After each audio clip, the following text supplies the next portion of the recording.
Hello, everybody. We are back. It is Monday, January 2nd, 2023. Hope everyone had a happy new year. But celebrations aside, it is time for us to kick off the new year the right way. That's right. It is finally time for us to talk about what really matters. Probably the most important thing that has happened last year or has happened this century and will continue to happen as time advances forward. That is right. It is finally time for us to do Avatar: The Way of Water. So I'd just like to begin by saying, listener, is there any of you out there who doubted Big Box Office Jim? Is there anyone left on the planet Earth who has any doubt about Big Box Office Jim? Box Office Jim cannot be doubted. The haters have been conclusively silent, and that Avatar, both Avatar 1, Avatar: The Way of Water, and the next bunch of Avatar movies that he's currently working on are not to be doubted. They are to be embraced as the paradigm shift in humanity that they represent. There's some bitch-ass hater that I was talking to after Avatar: Way of Water's opening weekend, where he was saying, oh, they missed expectations. Oh, it's going to be a bomb. There has been zero drop-off week to week in Avatar. I mean, the first weekend to the second, obviously, because the first was $500 million, but no drop off from second to third weekend. Unprecedented. This does not happen, folks, in the modern blockbuster era. Only Big Jim can hold huge numbers of people coming to see a movie back over and over again. The vast majority of blockbusters that exist now in the IP era make their nut in one or two huge first weekend and then like the first 10 days, basically. And then they basically have to take their money and run because everyone has done their jury duty of tropping in and seeing this fucking thing. Everybody who feels like they have to, because that's it, obligation only. Fucking Jimbo puts a movie out there. People got to see it. They got to keep coming, like the fucking Field of Dreams. They have to come, and they have to keep coming, because it makes them feel something that they literally cannot feel anywhere else. Listener, rest assured, we would be talking about this movie, taking it seriously, and evangelizing it if it was a megaton bomb, or if it is in this reality. Just a little BO for you. This is the updated 3-day weekend estimate from Avatar: The Way of Water is $66.8 million. Updated 4-day weekend estimate, $86.3 million. Estimated total domestic gross through Monday stands at $444.2 million. So, look, the haters have been silenced. Avatar has no cultural resonance because I don't see any memes about it. Of course you don't, because it's in a theater for longer than a day. You can't put together a Jake Sully fan cam, because or if you do, it has to be recorded off your phone in a movie or taken from like a cam rip with Russian subtitles or something. Right. This is not like a movie by the Russo brothers or someone like that, where frame by frame everything is engineered and sent to a sweatshop filled with slaves to determine the memeability of every individual line of dialogue and frame. This is a movie about love, but also a movie about the dictatorship of the third world proletariat, killing, to their white surprise, the Colonel Quadraches of the world. Well, it's blue surprise now. All right. Yeah. Well. Much to his blue surprise. But the movies that they talk about, there's so many memes from Glass Onion. Glass Onion is all memes. The movie is a pre-digested slurry of already conceived memes. Every line of dialogue is a tweet. Of course it's disseminating that way. That's what it's meant to be. It's meant to reassure you that all of your opinions are correct. All your precious opinions are right. And so, of course, you can go and repeat them. Hey, look, these guys agree with me. Avatar, when I saw it anyway, it left me feeling this ache, this lack, this absence. That's not a thing you can meme. That's not something that you can turn into a chirpy little gif. Right. When Rian Johnson sits down to write one of his blockbuster hits, or Couchbuster, because they're all on Netflix, he goes to one of those websites, one of those Indian websites that's like, the 35 best tweets that summarize December. And he finds all the tweets, all of them, all the tweets by late night writers, all the tweets by the Andrea Corkboards of the world, all the things that used to be on BuzzFeed, every, 120,000 like banger, shit that's like, I wish you could get a grade from your therapist. He takes all that in, and he writes a script based off that knowledge. His mind is a NutriBullet, processing the memes of the elder millennials. So his movies, by the time you get them, it is, you're digesting something. You're digesting a bird pellet. Of course. Yeah, it's already been processed. Yeah, by the time you shit it out, it's like, what a surprise. There's a thing that Bennett Goodrich, or whatever the fuck Daniel Craig's character in those movies is called, said that matches this exact news cycle. But that, What? Okay. He is a processor of culture. James Cameron creates culture, but more than that, he creates longing. He creates a generation of people that include you, me, and all the listeners who will kill ourselves to be friends with Tolkien. Yes. I mean, look, the movie honestly should have been called The Way of the Whale. But we need to build to the Tolkien. I will just say James Cameron is one of the last men standing. He is a visionary. He is using the power of cinema to create an immersive emotional experience that, taken in whole, amounts to an attempt to save humanity, to say something important, and to inaugurate a shift in consciousness in human society on a global level. And he is doing that with these movies. Benoit Blanc just goes, Mr. Musk, we all bear witness to your corn cobbins, sir. And we all clap like seals for that. But and moreover, my ice must be destroyed, sir. No, James Cameron is Napoleon of our time. And if you say, you can point out correctly, the Napoleon of our time makes movies. Yes, that's not an indictment of James Cameron. That's an indictment of our times. That's the only place that you can actually assert that sort of will to power is in make-believe, because all of the avenues of real subject making have been algorithmized into paralysis. We can't do that stuff anymore, but we can try with all of our fucking might to make people relate to this world differently. And that's right. What does that make Ryan Johnson? The Adolf Hitler of our time. I don't like saying it any more than you like hearing it, but it's true. He's Adolf Hitler, truth, folks. It's just the truth, because all our output is entertainment, and that is the kind of movie that Adolf Hitler would make, where the white man's always right. Get Benoit Blanc. I wonder what that name means. Shit, you're right. I say he's worse than Adolf Hitler, but all right. Just a little bit, like into the assessment of the movie itself. We gave the BO rundown, and I did my part because to prepare for this, I saw this in theater, 3D IMAX. Well, first I saw it in the Dolby IMAX and the Dolby Atmos surround sound system, which was awesome. Saw it twice in the IMAX 3D the movie theater experience. So I'm doing my part, but as research for the film, very similar to the first Avatar episode we did, I did see the second movie on just a little bit of mushrooms, just enough to make it, just to add a little something extra. Not to trip hard, because of course, I take my role as a film critic seriously. I wanted to, be locked into the movie and not like disassociate from reality. But excellent experience. And then, okay, let's talk about the movie itself. My general impression of the movie, my review of the movie, is that it surpasses the first one in every regard. And you know my feelings on the first one of these movies. I thought that this was a sequel that builds and expands on the first one, but is in every respect superior to the first one. And that is no knock on the first movie. Yeah, I mean, I don't know. I think it was always going to be better than the first movie, because the first movie had the unfortunate the job of trying to explain this and explain this type of movie to the audience. There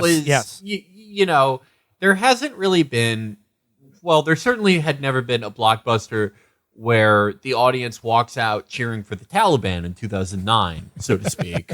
But there also had not been a blockbuster like this in Star Wars, where, you're introduced to a whole new world, a whole new lore, a whole new language. There was Lord of the Rings, there's other shit, but those were either, pre-existing media properties or nowhere near in scale or ambition as Avatar was. It had, the original Avatar is pretty long, but it has to spend so much time explaining what it is, while still being a great movie, obviously. But you're right, Felix. The first third is very much it's about Jake Sully, the human being, and then introducing the concept of like the Avatar body, and then what is Pandora, and there's a lot of whereas the second one, the plot just starts right away. Yeah, it just starts, and there's no more. They don't have to introduce you to this concept anymore. They're like, oh, there's Blue Jake Sully. Also, don't even remind people. Just remember Grace? Well, I'm not gonna fucking hold your hand, bitch. You saw this movie. Don't lie. Well, there is, not to get too ahead of ourselves, but that is something I love about this movie and love about the character of Jake Sully, that they are able to do more so with the second movie. And it's something that we see very early on in the first 10 minutes. I made a note of it when Jake Sully talks about how when they go out and they see some, beautiful wonder of the world of James Cameron. This is our date night, just a little bit away from our kids. The point of that being, though, that Jake Sully is just sort of a dum-dum. Yeah. There's nothing really that special about him as a character besides maybe his bravery or his compassion. The point of Jake Sully, which, hopefully you got this message in the first Avatar, and they definitely hammered home in the second one. It's not that Jake Sully is this unattainable, special Kyle Reese-esque character that you can never hope to be. It's that any of us dum-dums can be Jake Sully if we exhibit the right compassion, togetherness, and love of the world around us. And I mean, this is very much where how we kind of summed up the first Avatar in our last Avatar episode. But it was the thing that hung me up the first time I saw Avatar, and I thought the weakness of the movie was like Sam Worthington and Jake Sully being just kind of a zero as a character. But the fact that he is, as you said, Felix, nothing special. He's not even the guy.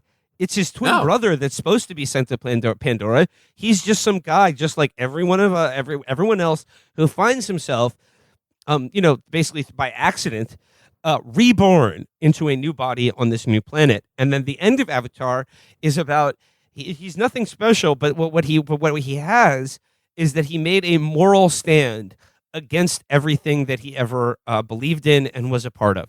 And in order to do that, he had to his human body had to die to be reborn into freedom, into this angelic life form, and to be free and live on this new planet. He had to die. He had to make a stand. And the last shot of the first Avatar is his eyes opening. Yeah. And that the idea is that Jake Sully is you. You're nothing special either, but you're part of you. But you, like Jake Sully in the first movie, are part of this world-destroying system that is that is ending human life and ending all life on this planet in pursuit of profit. I remember one of the knocks on Avatar, the first one, is, oh sure, the white interloper. He's the one who's able to ride the Toruk. He's the guy who can ride the big guy. Oh, none of the native Na'vi could do it. No, all the Na'vi, of course, they wanted to save their village. They wanted to save their society, but only Jake Sully knew what they were in for. Only Jake Sully knew the stakes, because they couldn't. They were, of course, unhappy with these humans showing up, but they could not imagine what we were capable of. Only Jake Sully knew what we were capable of, because he had seen what we did to fucing Earth. And so he's the one who could go and do the insane, dangerous thing of riding the goddamn Toruk. So this is where the Avatar: The Way of Water begins. Some years have passed since their victory against the Sky People at the end of the first one, where they kicked them out, sent them home. But we all know this is a brief period of peace, because the humans are coming back. And Felix, you allude to there. We see Jake Sully now has a family, and honestly, a huge strength of this movie, and something that I wasn't anticipating, is that it is mostly about Jake and Neytiri's children. They're basically the main characters of this movie. So a good part of this movie is focused on teenagers, which is usually, for me, the kiss of death for any movie. Awful. However, in this movie, I Killed found Indiana all of them. Jones. I I found them authentic, credible, and not grating in the slightest. And So we distinct characters. Like, I don't even remember the names of either of the brothers. And you can say, oh, that's because they're stereotypes. It's like, well, yes, but all characters, when you have this kind of a palette of storytelling, are going to be archetypal. Like the responsible, heir, and then sort of a little alienated second son. There is a reason that is like an eternal fucking structure. But the thing is, they're embodied authentically. You believe they're kids, even though they're blue and CGI. Right. So just like the literal CGI itself, just like how it has a weight and a gravity to it that other CGI does not. Yes.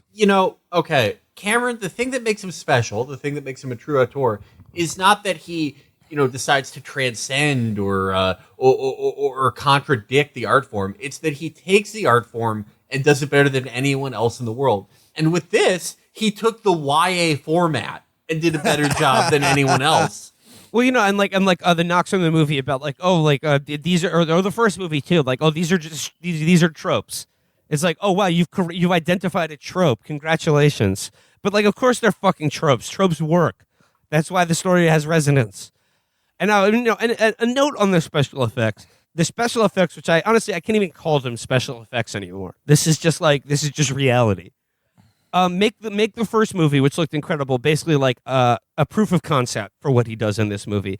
And you see that incredibly rare thing. Avatar came out highest grossing movie of all time.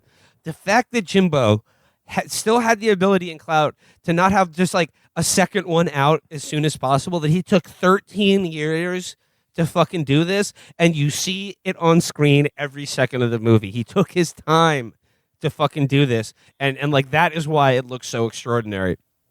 And in the little prelude to the movie, we see Jake and Neytiri, and they're living their lives in the forest. They have a family now. They have 2 sons. They have a daughter of their own, and they have an adopted daughter who is the sort of parthenogenic, Christ-like virgin birth that was Grace is Sigourney Weaver. Sigourney Weaver's Avatar. She died trying to transfer her consciousness at the end of the first one into her avatar like Jake did, but she was too weak. Her spirit went into Awa, into the tree. And then so they just had this avatar in a tank, and then all of a sudden it got pregnant.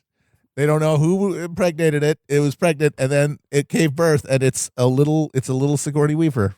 And, okay. There's been a lot of talk. There's been a lot of talk about community and togetherness on Pandora.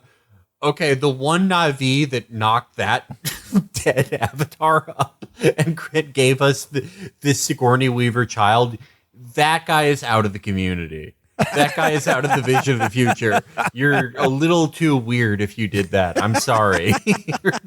Well, Felix, sorry, not in my vision of the future. Her progeny is not explained. That is a question that it remains open at the end of this movie. And like I said, I think it's heading in sort of a Jesus, she is the Jesus definitely. Christ of Awa. She is the virgin birth, the physical manifestation of Awa.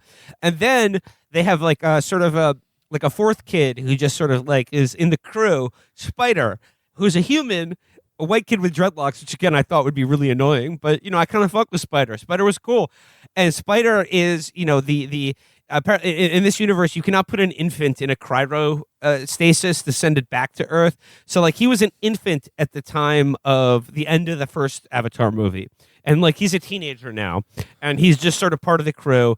He sort of wants to be Na'vi. He paints himself blue. He wears a loincloth, runs around in the jungle. And people pointed this out about the Spider character. It exists, if not for any other reason, it is just a flex for Cameron.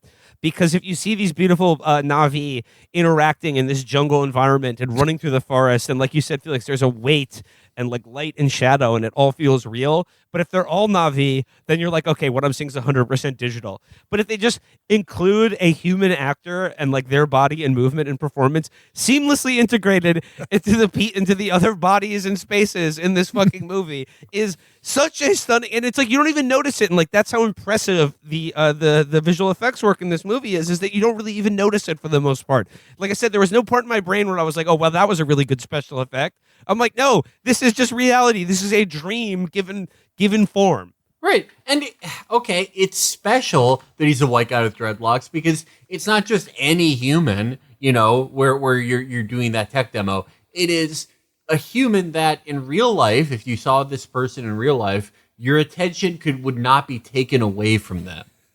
It's someone that is in the center of every scene of your life, the white guy with dreadlocks. A classic American character. So that sort of sets the stage for like the little prelude. Is if we're reintroduced to the planet of Pandora and the Na'vi people and what these characters have been up to. And what have they been up to is just being happy, having a life, starting a family. Then, of course, that ends because the human beings come back. They're on date night, and their little night away from the kids is interrupted because they notice a new star in the sky, and that can mean only one thing: giant human colonial ships decelerating after making the years-long voyage across the abyss of space to just, if you thought they were done with Pandora, wrong. They're back.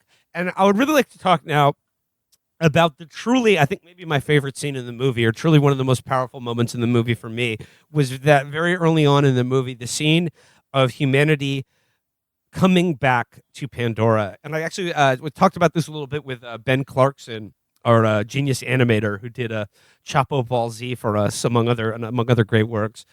But that scene, like, it basically sums up the stakes of the movie, and it sums up the entire first movie with just all visually. This movie, it really makes you realize how truly gifted a visual storyteller Cameron is, and you really realize how much of filmmaking has lost that ability. Like how much information he conveys with just images. And for me, like the image, like the image that was just so powerful and so horrifying were these like arcs, like from the human spaceships, these arcs that are lowered into the atmosphere from orbit. They lowered into atmosphere and just scorch the planet of Na'vi. And Clarkson described it to me as like a birth scene, because it's almost like they're like these arcs are being emerging from between two legs, kind of. But they like these enormous, like monolith-like arcs are lowered from orbit onto the surface of Pandora, and just it's like a nuclear blast, just incinerating square miles of jungle space. I don't know if you guys noticed this, but in that scene, you see all these jungle animals shrieking and running as they're consumed in this wall of flame, and among them was like the really scary, like alpha predator, like tiger type Pandora creature from the first movie that was so scary and menacing. They're just all like running together in their death throes as they're incinerated by the birth of the human species on Pandora once again. And it's a profoundly, and again, and like the arc opens up and like the mech suits waddle out of it, and these huge bulldozers, and like each one of them, like as it lands, just clear cuts everything around it. And it's like this cancer that will be the beachhead for humanity's reconquest of the planet Pandora. And then like that's essentially where the movie begins. We jump ahead another year in time, and Jake Sully and his family have begun, once again, their insurgency against the human presence on Pandora and their exploitation of it. But then we are introduced to Miles Quaritch, played by Stephen Lang. You may remember him as the bad guy, Colonel Miles Quaritch, the bad guy from the first movie. Wait a minute, he got killed at the end of the first one. No, my friend. Here? Yeah, no, he's not dead. He's back in Avatar form. So basically what happened is, they explained this right before the battle at the end of the first Avatar. Colonel Quaritch has all of his memories downloaded into like a thumb drive and sent back to Earth just as like a backup. So he died, but like, hey, he's an investment. So what do? They create a Na'vi body for him and download all of his human thoughts and memories, so he has every thought and memory he had up to the point of which the copy was made, but he doesn't remember his death because like it wasn't part of the backup. So like Jake Sully in the first movie, he wakes up now on Pandora in his like 8-foot tall Na'vi body. And it takes a second, and then you realize that this is now all part of, the human conquest of Na'vi, because like, they can't breathe the air.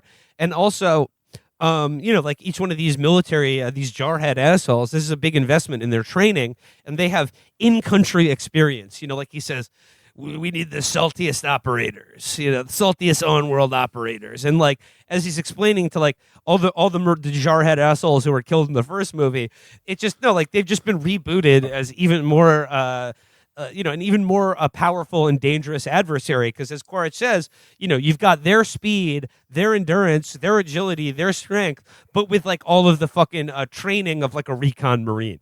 A pretty powerful combo. All of them dressed up. That's a potent mix. All of them dressed up within the dickhead operator fashion of the 21st century because Matt, time sticks and does not progress. We are the Hegelian bad infinity. That's what is our pursuit of individual ego extension into eternity.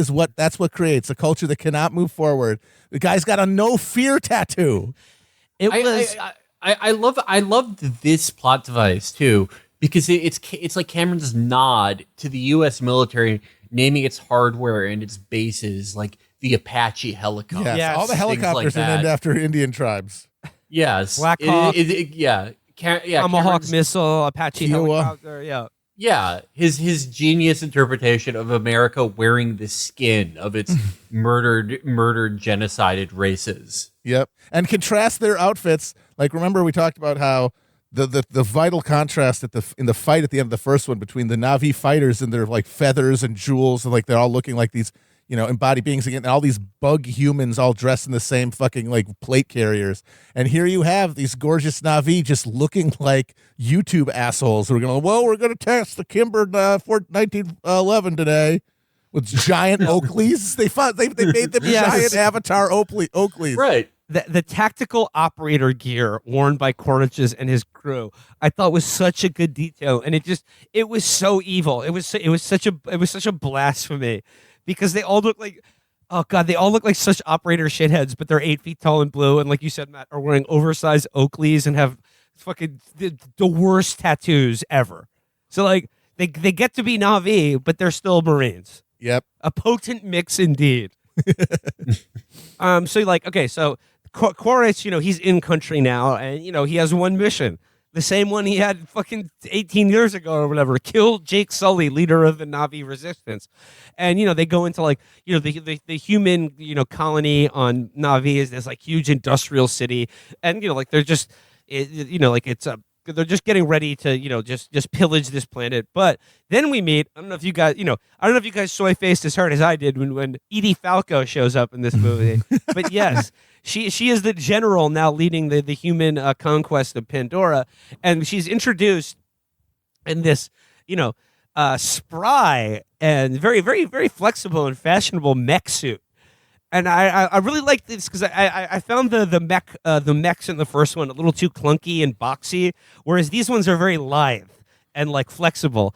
And where she's introduced and she's like working a heavy bag with mechanical arms and like walking around on stilts, but then she starts talking to Quaritch and she's sipping coffee, and she's using her human arm to use the motion of sipping coffee, but her mechanical arm is holding the cup and daintily allowing her to have a little sip of coffee. And that to me summed up all of Cameron's sort of interests and fetishes quite nicely. Sipping coffee with a perfect robot mech arm. Yeah, for mech aficionados, the difference between the mechs in the first film and this film is the difference between Armored Core and Zone of the Enders. Got it? I'll take your word for it. Take your word for it. And Edie Falco, she explains to Quaritch that you're the mission is Sully and his people have been we see them attack a maglev train and loot it of weapons. They're mounting an effective and disciplined resistance against the human occupation. So his message is his mission is take out Jake Sully. But also, we're introduced to the ball has been moved forward in the time that has passed between the first movie and the second, because what she tells him now is that this isn't just a military providing security for a mining operation anymore to get unobtainium, the mineral of the future. No, this is all now a military operation to colonize Pandora, to make it Earth 2, because we fucked up our own planet, and to do that, as Edie Falco says, we got to subdue the hostiles. So is no longer about we have to stop the hostiles from attacking the mining operation. This is about we are taking over the planet. We are colonizing Pandora for human immigration colonization. We're taking it's Earth now. We need it. Wait till Felix gets back. I'll just say while we're waiting, I thought the subtle but persistent use of coffee among all the occupying Earth Quaritch is forces. drinking coffee when they blow up the home tree. They're always all the military Earthlings are always consuming coffee, which is, I think of something very intentional. That's both a stimulant, something that we extractively take out of, often exploited third world. I don't know if that's the right term anymore. Countries. I think it's something that he's very much commenting on specifically. Coffee. And it emphasizes the banality of American office culture and how even in this amazing place, you're still just sitting there with a desk like that asshole. The Giovanni Ribisi playing fucking putting green in his fucking office. They should put Lorelai Gilmore in charge of the human occupation of Navi of the Pandora. Coffee. That lady loves coffee. Yeah. Right. So then Quaritch and his people, they set out into the jungle to track down Jake Sully. And what do you know? They're lucky enough to come across Jake Sully and his kids who are out. Jake Sully's kids who are out exploring in the jungle, and they get the drop on them. And then, but also Quaritch goes back to the scene of his own death and discovers his own body. He looks at his own skeleton riddled with arrows. I thought that was a very interesting and profound scene as well. But of course, Sully's kids are saved by Jake and Neytiri. But they realize that Quaritch is back. He's now has his demon form, and that he's aware of where they live, and and he's going to track them down. So they have to leave. They have to leave the forest people, because as long as they're there, Quaritch and his people are just going to keep attacking them, keep coming back. They're the threat to the people of the forest, and they gotta light out. So they pack the family up. You cram everything in your dinosaur station wagon. You cram all your stuff. It's time for a trip. Kids are gonna be. Are we there yet? And this is, of course, what the way of what this is where they seek refuge among the sea Navi, which is really what most of the movie is about. There's forest Navi, they live in the jungle, but then there's the whole other biomes and ecosystems on the planet Pandora, and that have corresponding Navi to go along with them. And shout out Cameron from Pot About List. He had the best review of The Way of the Water, in my opinion, where he said, in the first movie, Cameron showed us the forest Navi. In this movie, he showed us the ocean Navi. In the third one, he'll just show us the normal Navi who live in houses and drive cars. Avatar 3, The Way of the Automobile. So yeah, they have to come to they have to come as a family to this new community as outsiders, and just sort of being like, hey guys, can we crash here? And there's a little bit of a culture clash here, because they have their tails are too small, and the sea people Navi have big forearms with fins on them, and the children of the ocean tribe leader, they have bussin' haircuts. They do. They got Zoomer haircuts. Yeah. Talk about time standing still. They do all look like TikTok Bradens. And they have to learn the customs, and because as the leader, played by Cliff Curtis, and his wife, played by Kate Winslet as well. You may have missed that in case you weren't aware of it already, but that's another thing about this movie. Even more than the first movie, this movie really contains all of James Cameron's interests and previous movies in one movie. Oh yeah, and Kate Winslet's presence is just but one hell there. We can discover a few other threads there, but as the leader of the Ocean Navi tells Jake and his family, we will teach you our ways, so you don't have to suffer the embarrassment of being useless. So that the first movie, hey, got to learn how to fly a fucking pterodactyl. This movie, well, there's all kinds of new shit you can ride. They got dolphin, they got dolphin cars. They got flying alligators, and then of course we will get to the whales. But the Tolkien's folks. I want to talk about the the whole kind of the middle part of this movie, it's just sort of again, like for a box office blockbuster movie, it's insane to me like how much the middle third of this movie just really slows down and just lets you just spend time with these people and their lives. And like obviously this is a demonstration of all the amazing like underwater the portrayal of an underwater environment in this movie is stunning. I mean, it's incredible. Like, I mean, most of the most memorable things of this movie are just like some sort of like jellyfish that you just see in the corner of the screen just dart away. And Jake and his kids, they have to learn how to like they have to learn how to ride a dolphin, or like the Pandora equivalent of a dolphin. And if you're an adult, you get to ride the flying alligator. And let's talk about Sigourney Weaver in this movie. Sigourney Weaver, a fascinating performance from Sigourney Weaver, again a James Cameron mainstay. But in this movie, she is playing a teenage version of herself. So this is Sigourney Weaver playing a teenager, but like herself as a teenager. And she does a different voice and everything. And I don't know. I just thought it was a very interesting performance. But we also are given hints that the sort of the Jesus Christ of Awa, there's a little something more going on with her. She has a connection to the living neural network that is Awa and the planet of Pandora. That's a little bit different. She doesn't need to use her tail to sort of port into things.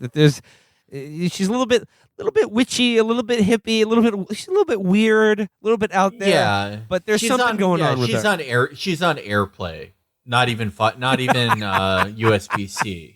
It's like the new Macs, how you can do the backup just by putting them next to each other. When she wires into the global hive mind underwater, she basically she meets her mom in Awa, who's of course she's still hanging out there because that's where you go. But then she has a seizure. She gets overloaded basically. Like that's how she has a different brain. And then Norm, remember Norm? We all love Norm. He's the human who still has an avatar and stayed with them. He comes along. He comes to check her out when she has her thing and tells him she has epilepsy, and that she's got the brain structure that gives her like religious visions and stuff. So, and then later on in the movie, she shows that isn't just like a subjective experience. It has influence on the things around her. So yeah, I will make note that Paul Schrader and Martin Scorsese's Last Temptation of Christ also implies heavily that Jesus Christ was epileptic. Yeah, take that for what it's worth. I do think that is of a piece, though, right? Sigourney Weaver's character being reborn as a teenager, but now with these religious connotations and this sort of holistic connection to the spirit neural network, but also Quadrich and his Marines and their rebirth. There's a major theme of just everything keeps going. Time is a flat circle. And that can mean that if you dedicated your life to benevolence, if you were like Sigourney Weaver's character, a pencil pusher for the Fourth Reich, and ended up giving your life to turn against them, that you get to live forever as this sort of childlike, innocent version of yourself with major implications for the survival of the species that you gave your life to protect. But also, if you're Quadrich, and if you are these Fourth Reich stormtroopers, you are forever condemned to be a Nazi, to just have your conscience recycled into new Nazi bodies and new Nazi missions and committing new atrocities forever and ever and ever. And to look at your own arrow-riddled body and your own failures again and again and again. Yeah, Hegelian bad infinity. It's like the two ways to deal with the reality of infinity and eternity is you can accept that it is a cycle, it is a continual circle of rebirth, or you can insist that it is a straight line. But if you try to make it real, and that is this human society in these movies has killed its biome in pursuit of human immortality. What is that? That is being the same asshole and suffering for it forever. Oh, and that all comes together. We'll get to it when we get to the Tolkien. But, like, why are they whaling the Tolkien? Remember? Yeah. Yes. So humans can live forever. Human immortality. That's genius. It's an immortality potion. These beautiful whales that we'll talk about that they're also hunting.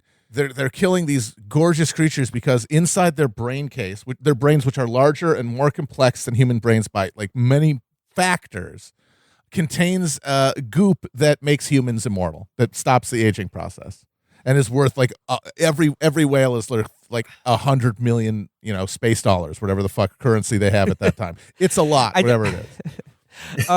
But before we get to the way of the whale, though, there's one more aspect of the plot.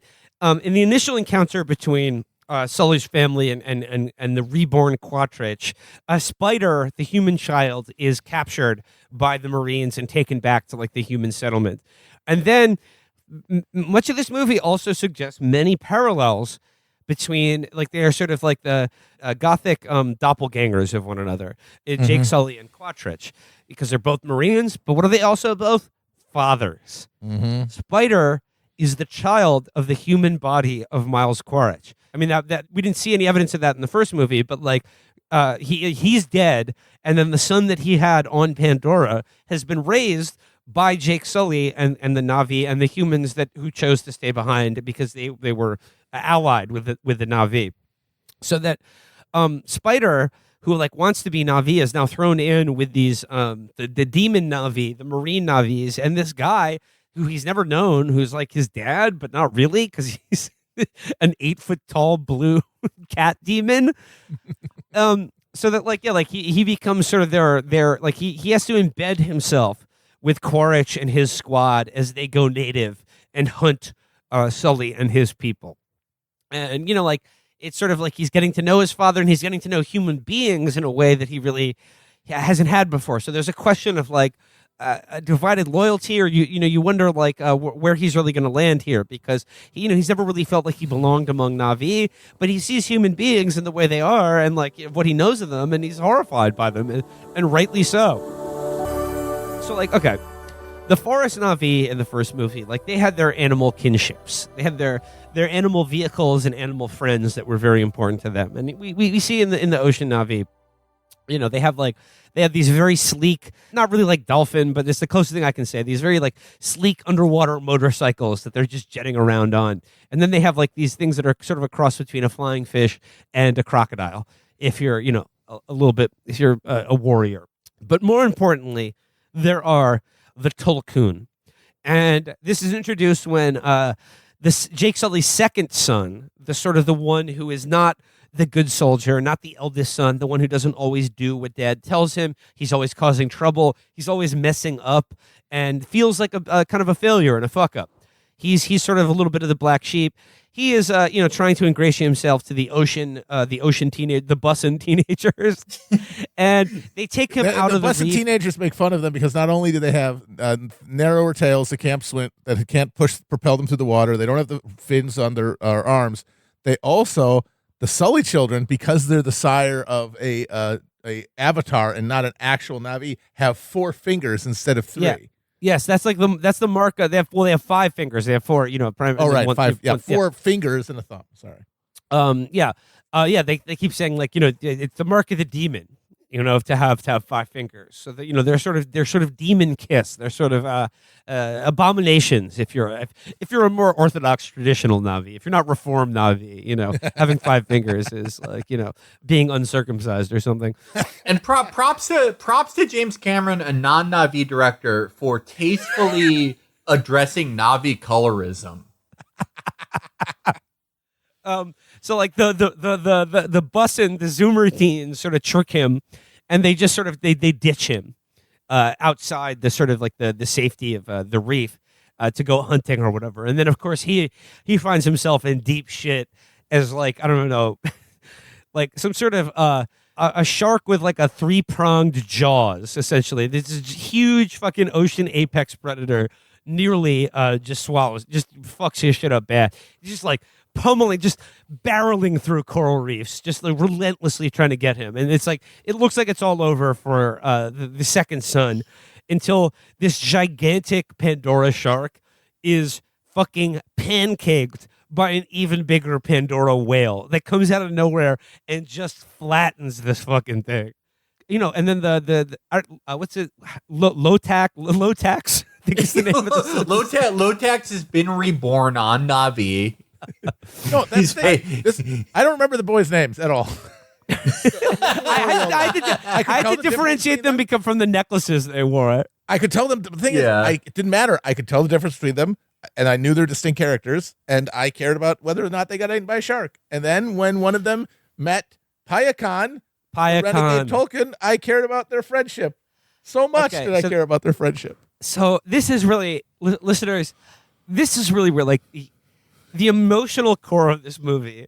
They're truly, like, for me, like the most profoundly emotionally affecting parts of this movie were about the relationship between Lotax and Payakan, the renegade Tulkun. Lotax finally fixed Search. He goes into the forest. He leaves the forest and he goes to the sea and he discovers this amazing Navi fruit that can fix all of their problems. It's called mangosteen. So yeah, like his life is saved by a whale, and they just start hanging out and talking to each other and just swimming part of it is around that and just chilling. Is that Payakan has a giant harpoon in his fin? Yes. And Lotax takes it out for him. And that's the thing about Payakan. He's all scarred up. He has the harpoon and his other fin is cut off. But then he is helped. Like it's the mouse in the pulling mouse. the sliver out of the paw of the lion. Yeah. The amazing scene of them just playing together and just swimming and just having fun together and just bonding, being the bros, kids call it. Bonding. But then we find out that we need to talk about this. Then we find out that folks, the Navi and the Tulkun, they've been very unfair to Payakan. They've treated him very badly, folks. Very badly. He's been outcast. He's a renegade. He's been shunned by the Tulkun whale society. Why? Because the people got to know. Because he was a communist. No. It's because he used violence because he did violence. He went against the way of the Tolkien. Yes. The Tolkien way is of radical and total pacifism, because it is implied in the movie that the whales are much smarter than anything else. They're the smartest species on the planet, smarter than humans, and they, of course, have come to the rational conclusion that all violence ends up being worse than it is worth to do, and that the sacrifice of not doing violence in the long run pays off. So they enforce, through social discipline, which is the only thing you can have absent violence, shunning if you do violence. And the thing about what we find out is that Payakan, what he did was he led a pod of like the younger whales to fight this whaling fleet that the humans have brought to Pandora to kill the whales so they can suck the immortality juice out of their brains. And that's when he gets the harpoon in his thing. But then after that happens, and look, the Tulkens are killed, humans are killed, and the Tulkens say to him, "You got to go. Look, it's the rules." You know? And the Ocean Navi, who they all have their own like spirit brothers and sisters among the Tulkens, and every like season they will come to their reef and they'll all hang out. They have a fucking cookout with the Tulkens. Like, hey, they like to say, "Hey, how's your week? How's your year been? What's going on?" They and like I they have really a little chit chat. Powwow. I really liked it in the when they, like the party when they all come back and they get to hang out with their like whale brothers and sisters. As like the daughter of the ocean tribe leader is, of course, like she kind of has a crush on the second son, Lotax, and she goes to her whale sister and she goes, "So I met a boy." So they're able to tell him the other Blue Knight when he tells them, "Hey, I met this cool a whale guy." They're like, "Oh, dude, no, yeah, he's outcast. I'm sorry, man. He's outcast. You can't bond with the outcast." And there's a part in this movie where out of nowhere, Lotax is talking to Payakan, and when he first meets, he talks to him, and you just see Payakan's like eye looking at him, and then as the relationship develops, he's asking him like, how did you get these scars? What happened? And then like the second or third time they talk, out of nowhere, Payakan just starts speaking in subtitles, and he says, "What happened to you? Like, it's okay, you can tell me." And Payakan just goes in subtitle out of nowhere, "It's too painful." That's right, bitch. Folks, I was bawling. I was devastated by that. It's just too painful for me to talk about. And then eventually, of course, they do. He ports into the whale. He got Jonah like he is consumed in his giant baleen and then like unfurls his his UCB cord, and then he experiences the memories of like his memory as a child of seeing his mother killed in front of him by human whalers. bro, I was like, these demons, they must die, all of them, for what they did. They are not making it out. They are not making it out. Yeah, I mean, how does a movie make you cheer for the extinction of humanity in the age of space travel? This is how. This takes a shit all over Bambi. Yeah. Put these two scenes together and it's like, whatever, you dumb bitch. Who cares? Who cares? I hope that hunter made sausage. But you show me this scene. I'm poisoning my town's water reservoir.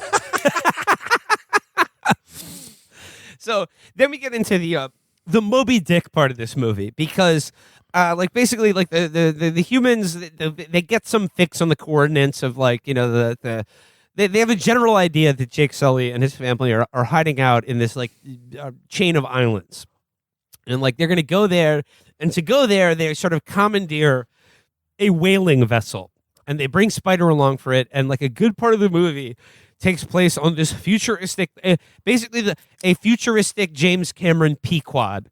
Yeah. And I would just like to talk now about like Cameron's fetish for like futuristic military robotics technology really, really shines.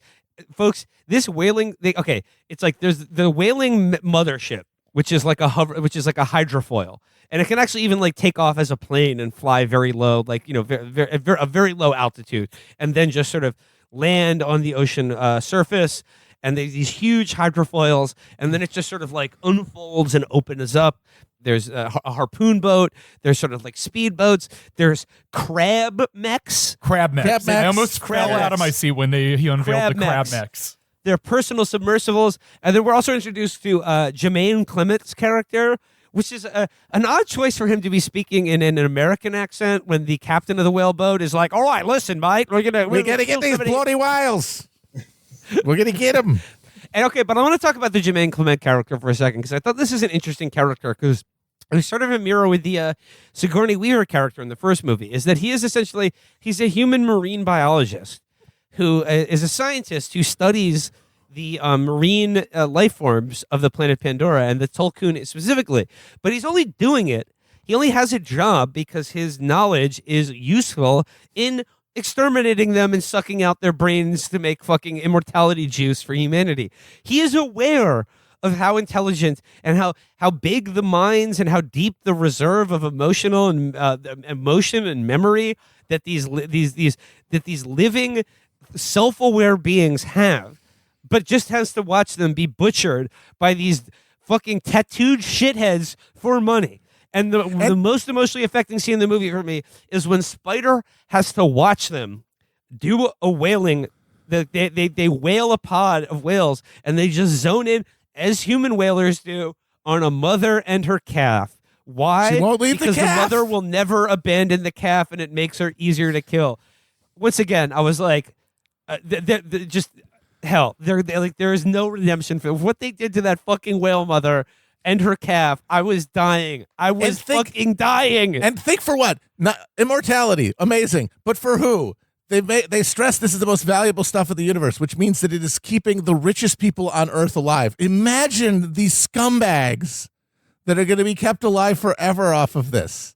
Imagine who gets this potion. Like 22nd century Sheldon Adelson gets to fucking get the Pulp Fiction injection into his heart and live forever as a disgusting golem, because it just stops aging. So you know these gross old people who've had like 17,000 plastic surgeries, look like Kathleen Hellman in Brazil, are just going to live forever as these horrifying golems. And that's what we're getting for the death of these creatures. And, you know, Jermaine Clement, like, he has guilt about what he does. But, like, I mean, like, to me, like, that is a stand-in for you in the audience. Like, he's aware of the evil that undergirds the everything about our life and economy and, like, our comfort and jobs and everything. He's aware of it, but what does he do about it? He's like, I drink. That's how I deal with it. That's why I drank. Because I'm just like, because like unlike Jake Sully, like he's not willing to sacrifice his life. He's not willing to. You have to be willing to abandon everything you are and everything you ever will be or know or have to have any hope of escape. Yep. And then, I don't know, like just like all the details of how they kill this whale. Like they fucking. Oh yeah, they got it all set up. They hit it with the harpoons. They hit it and with the harpoons sonic have these quick sound cannons. Buoys that like pull him to the surface. Oh yeah, like they hit it with a harpoon that explodes into these huge like fucking airbags to pull it up to the surface. And of course, like the Quaritch character makes them do this because like usually they whale way further away from like Na'vi settlements because like they know if they kill one, it's like it's on sight. It's on sight. And the whole point is like they do this because like they want them to attack them because they're going to draw out Jake and his people. And like what do? They kill like the best friend of like Kate Winslet, like her sister. They fucking butcher her and her fucking baby. So like from then it's just it's on. It's worn out. Like there's no peace. It is time to attack. There's no more of this hiding out or like no, like they killed our brothers. There's only one thing for them: death. They must be killed. Which takes us to the climax of the movie, which was just thrilling. I mean, it's like just the attack on the whaling boat, man. Like I don't even know where you go with this. Oh my God. It's like a 40-minute scene. The battle between this is just astonishing. Somebody has pointed this out. I forget who it was, but they pointed out that between these two movies, there are approximately 50 shots of one of those gigantic fucking Na'vi arrows going through the cockpit of a helicopter, spearing a guy. And every time it rules. It does not get old. Every time, just this massive concussive eruption, and this fucking guy's got a pool cue coming out of his chest. And then, it's amazing. I have not seen, there have not been as... The only arrow scene I can even compare it to is the end of the movie Hero. Yeah. That's it. Yeah. But yeah, no, this climax was, okay, I'm going to make a little admission. I have seen this movie twice. I saw it in freestyle. I saw it in theaters where I enjoyed the Coke freestyle machine. It was wonderful. But I had to say, I saw it, weeks before because we had scheduled to record this much sooner. So I did, I did a very legal download of this movie.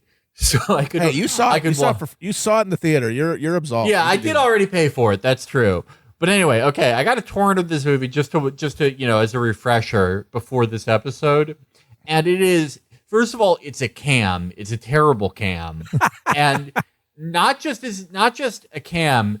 Every 20 minutes, there is a voice ad for an India-based cricket gambling service. The way it was meant to be seen. Yeah, and it plays throughout this amazing climax, and it made it no less emotionally impactful for me. It was still just as good. I'm still going to go back and watch the worst torrent I've ever downloaded until I can get this on streaming or Blu-ray. Yeah, like it's a battle between, because the whaling ship, like they tag our boy Payakun. And like the kids, they have to go out and save him. But then oh shit, like there's a lot of cases in this movie where Jake tells his kids, hey, don't do that. And then they do. And then they're like, oh shit, well, kids, I guess action has to happen. They got to learn somehow. Yeah. So it's Na'vi versus the demon Na'vi and their whaling compatriots. And it's on, which leads to, in my opinion, probably one of the most satisfying moments of cinema in recent memory, if not this century, which is at the exact right moment when it's looking grim for our heroes, that the whaling ship is like, it's Leviathan of like human technology and industry and everything that represents.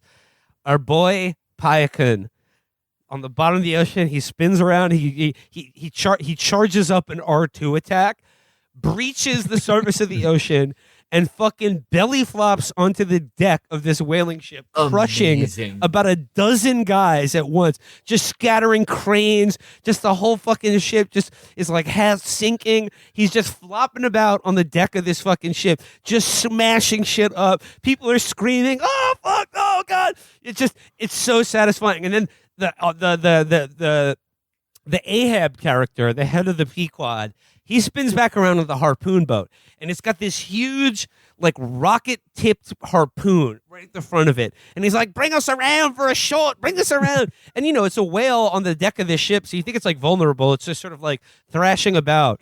And he comes up close to it. He aims the rocket harpoon right at its head, and he's like, I need a good shot. He gets it off. What does Pike do? He just tilts his head down just a slight bit, and the bone, like the huge armored skull, right on the front of his head. You got to hit their underbelly, or they're not going to feel it. You got to hit him from the bottom, where they're not armored. He just tilts his head down, and this rocket-fired harpoon at point-blank range just goes, bing, just bounces off of his dome and just explodes elsewhere on the ship. Pure cinema. And then he gets back in the water, and the Ahab guy comes around, and of course Jermaine Clement is in the boat, and now he's like, ha, fuck you. Of course he's also going to die, but at least he's enjoying it in the moment. But then I thought this was interesting. Cameron, it pains to show that, like, as the boat is going, as the guy is getting owned, like, there's a wire that, like, gets over his arm, and then the whole boat, like, goes over a rock, and he goes flying off of the boat with his arm flying in the other direction. And I'm willing to bet he comes back in the third one with, like, a robot arm and a fanatical Ahab desire mode. to kill Payakun. Ahab mode. He's nailing that gold doubloon to the Awa Earth tree. Yep. But yeah, like, and then, like, eventually, like, the Ocean Na'vi, like, all the whalers are dead for the most part. The Ocean Na'vi are like, all right, we did our thing. We're done. Bye. Yeah, we're done. Because then basically it's just cars with a gun to the head of, like, Jake Sully's kids. So then it's about 1v1. Like these two sort of mirrored opposites of each other. Like the two jarheads, but, like, both in Na'vi form. Like they have to have their final confrontation. I will say, Natiri, the Zoe Saldana character, she's very good at the end of this movie too. She goes demon mode too. There's a great scene of her just killing, like, a half dozen people, just stabbing them, shooting them through the head with arrows, just going beast mode. And then, like, Quaritch has a knife to Sigourney Weaver's throat, and then what does she do? She grabs that bitch ass dreadlock kid Spider, just puts a knife to his throat, and says, one for the other. And I thought it was an effective scene because, like, I really bought that she would have killed him, that she was going to kill him. Well, but that's because that happens after when the kids are trying to escape the boat. Her eldest son gets killed. Oh, right. Whose name I don't remember. The good boy. But I was still sad when he died. You know what I mean? The way less interesting son who is just doing everything the right way. I was shocked when he ended up dead. Yeah. Yeah, no, so Jake Sully loses a kid. It was effective. This is a movie about family. Yeah. It's a movie about family. When she cuts Spider across the chest, I mean, as you said, amazing scene because, again, you think you really buy that she could slit this child's throat. But also, Cameron flexing his technical abilities. Not only has he shown a real human characters next to these giant CGI blue guys the entire movie, now he has one penetrate the skin of a real human. And it looks amazing. It looks great. You completely buy it. So then, like, Jake and Miles, they have a knife fight. But then this is all as the giant whaling hydrofoil is sinking. We get now, of course, another one of Cameron's big fetishes, being in a room on a sinking ship as it rapidly fills with water. Yep, like, we get our little Titanic as we talk homage about there. The forensics of a sinking ship. Cameron loves that shit. Water flowing in. Loves there's a water rushing into there's a mini bulkhead. Titanic within Avatar: The Way of Water, and of course, Jake defeats Miles, who sinks to the bottom. Then, of course, he's going to be around. Spider saves his dad. He saves his dad. He drags him out from the bottom of the ship. But then, of course, Jake and Natiri and their kids are trapped in the sinking ship, and you think Jake is going to die. But then, the prodigal son returns. He teaches his dad how to slow his breathing. And then there's I thought a really great scene where Sigourney Weaver uses her airplay abilities to, like, send these streams of sort of bioluminescent jellyfish into the wreckage of the ship to light their path out of this sinking ship and into daylight or into the surface. And of the earlier again. she has a badass mode where she gets a bunch of giant sea cucumbers. Oh, to fucking God, that was strangle good. some motherfuckers. Oh, that was good. She these big sea anemones like crush one of the little personal submersibles. They crush it, and the guys are like, "Mass, we gotta get out, gotta get out." They get out of the hatch, and then the tentacles just grab them, and just oh god, it was great. It was great. Yeah, I mean, I don't know. I mean, like that's pretty much the movie. Like, Miles, of course, will be back. Like, Spider saves his father, but then rejects him, and is sort of like reabsorbed into Sully and his family. And then, as Sully says, a son for a son, basically. Like, he killed my son, but like I have now taken his son as my own, and he has lost his son, even though his son saved his life. And then at the end, they have funeral rites for the good son who died, and his body is absorbed into into AWA, into the ocean version of their spirit world tree. And here's where I want to end up with like my overarching thought I had about this movie, or where I think the end of this movie, what it made me feel. The last scene of the movie is Jake and Neytiri, after the funeral of their son, they tap into AWA and like the ocean people's like world tree, like their port to the, like I said, the planet-wide neural network of all life on Pandora, and they port into it, and in doing so, Jake experiences a memory he has of his son. But here's the thing. It's a memory that his son also has, because it's something that they experience together. And that when he dies, his son, all of his memories, do not go away. They do not become nothing. They are data that is now housed in this, like I said, planet-wide neural organic network. supercomputer. Exactly, an organic supercomputer, so that when they tap in, like when Jake, who's still alive and experiencing reality as a discrete individual, his memory, like him and his dead son both experience, as they did when they were alive, a memory that they both had. It's real. It's real because it's a memory that they both had, and all of like the record stored in your brain of like the memory itself, but also like the physical feeling of it is there. And obviously, Jake and Neytiri, because they are still they are still alive as discrete individuals, are aware in this moment that like this is not life. This is just they're allowed to gain access to something that still exists of their son, his memories, his feelings, everything that he is not nothingness. It is stored somewhere. It does not go away forever. It still exists, and that they can gain access to it. And I was very moved by that. But also, I want to come back to something Felix said earlier on. The idea that stuck most with me in this movie is the competing depictions of life after death offered by this movie. Because we already mentioned how Quattrich is in this, like you said, Matt, Hegel's Bad Infinity. Quattrich is able to transcend death, the death of his physical body, because through human technology, they're able to like record and create a backup of all of his thoughts and memories, and then just download it into a new body.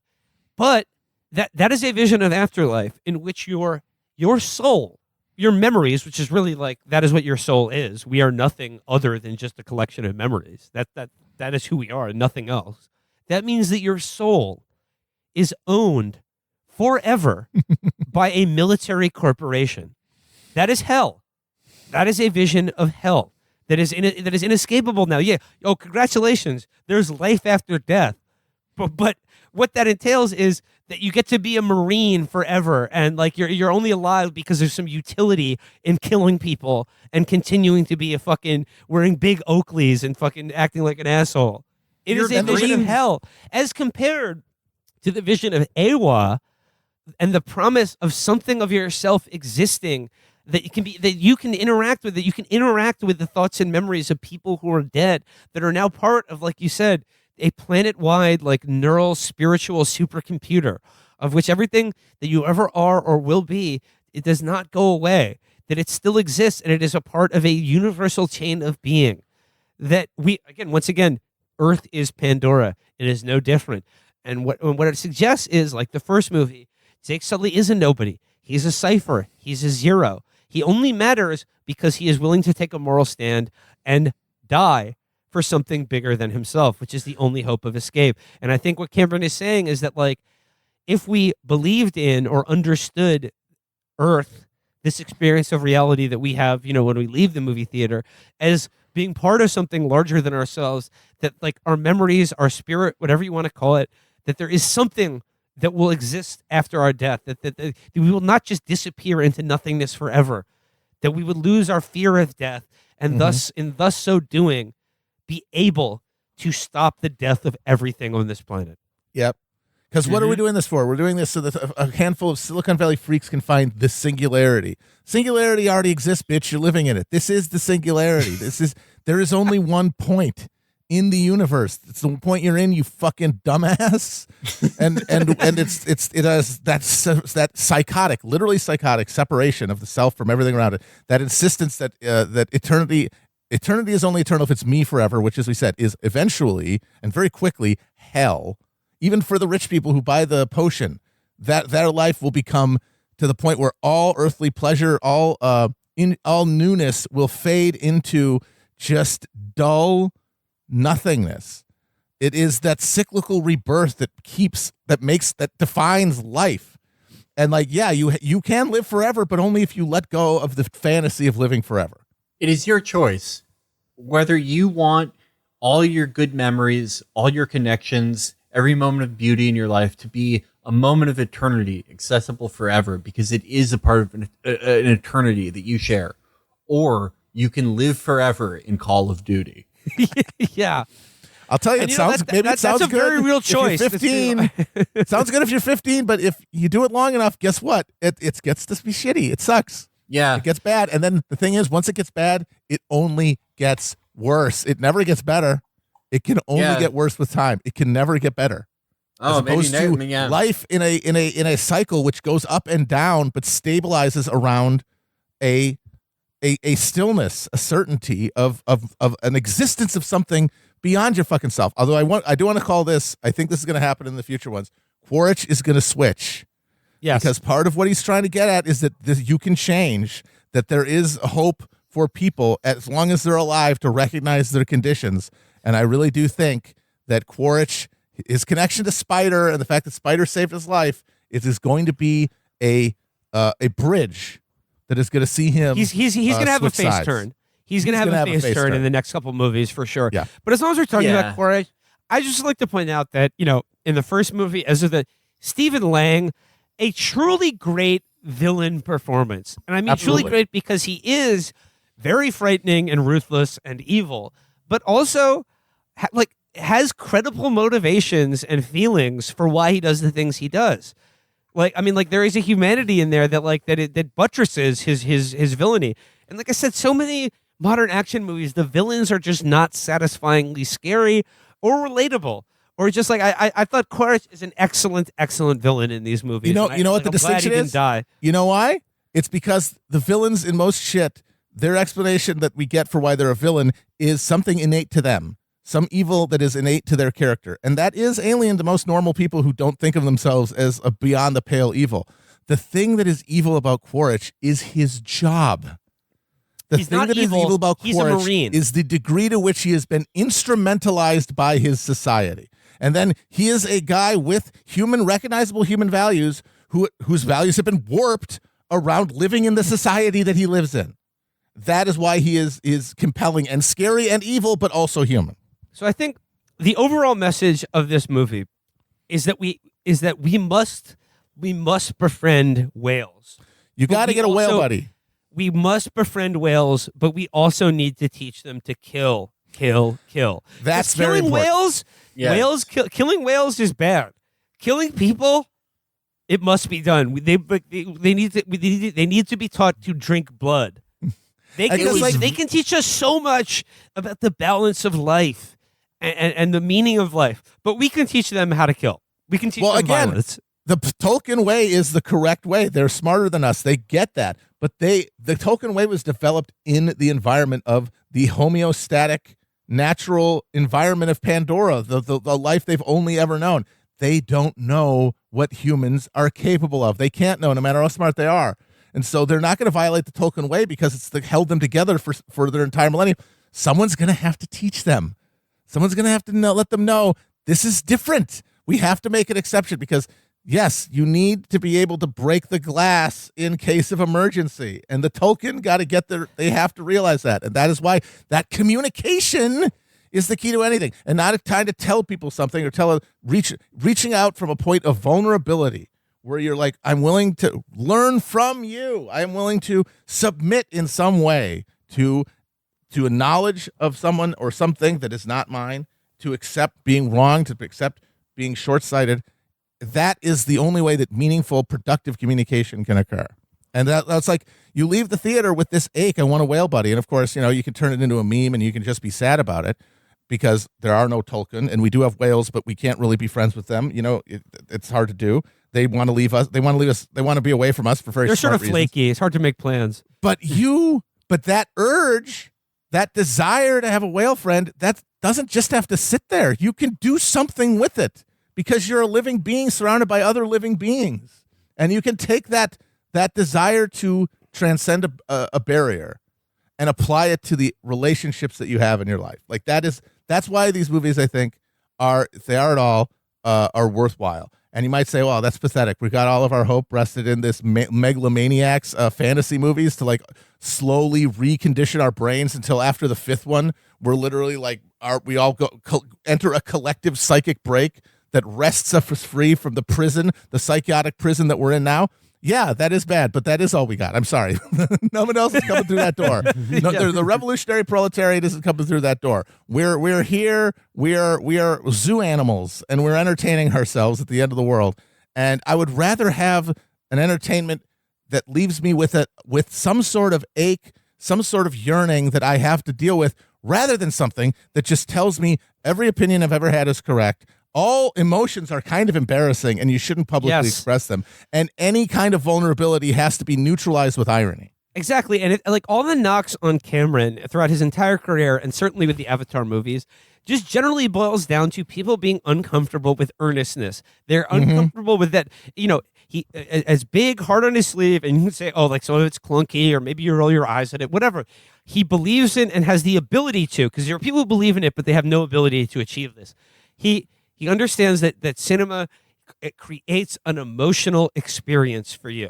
That you sit in that theater and you come out and you have experienced you've communed with something with feelings that we all have with the vision of the director, but he creates through like the medium of like a visual storytelling, a comprehensive emotional experience. He does he does not just it is not an experience that just like shows you or tells you things that you already believe or are correct or makes you feel good because you're like smart enough to get it. Mm-hmm.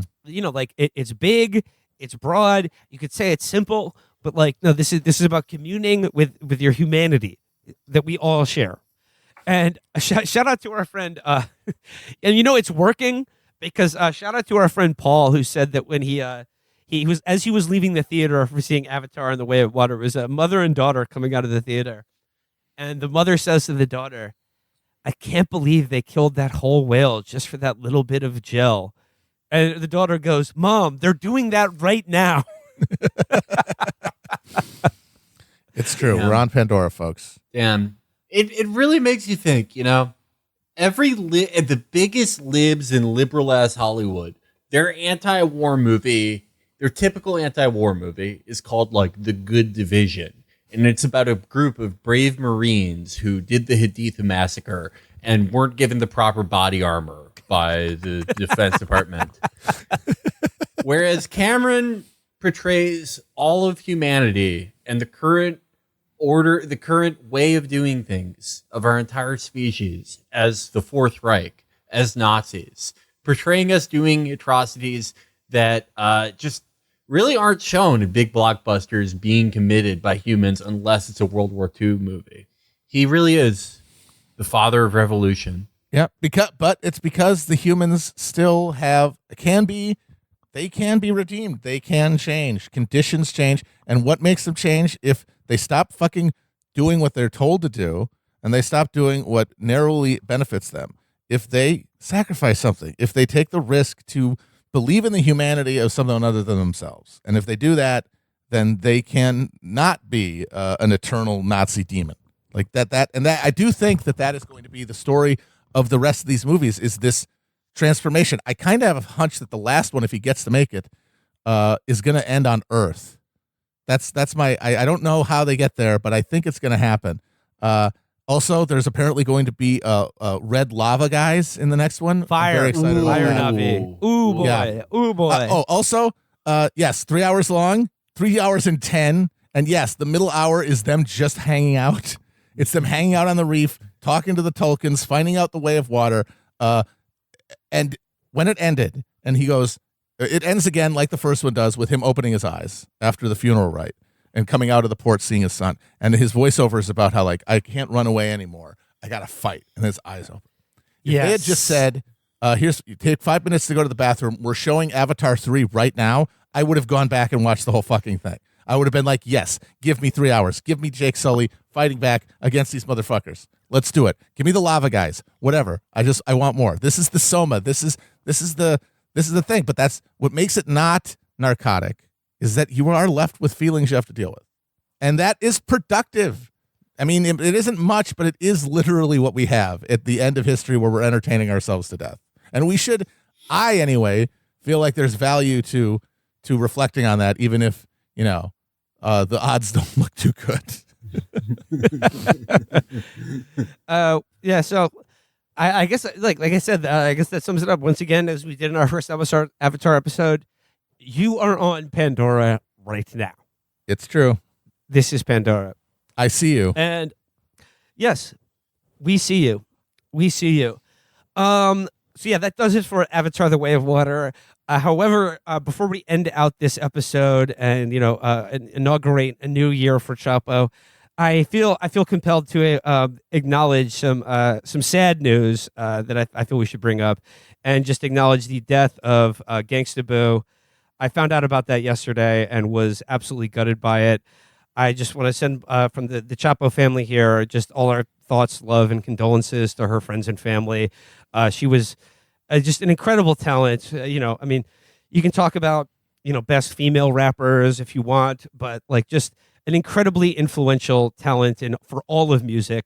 But more than that, just in the little bit amount of time I got to hang out with her, a genuinely sweet and nice person. And I'm really sad about this, but she for someone like her, she was just so sweet and generous with her time, not just with us, but like with the Trillbillies, the amount of people she put on, just how nice and cool she was. Like I said, I did not know her very closely at all, but I really enjoyed the amount of time I got to hang out with her just a little bit. Lola changed culture and music forever. And this is really crushing for a number of reasons, but it really seemed like she was entering a second act of her life where, through her engagement with us, with Trillbillies, she had realized that there were millions of people out there that wanted to hear from her, who had, her music had been the soundtrack to their adolescence. They'd grown up in the South or the Midwest.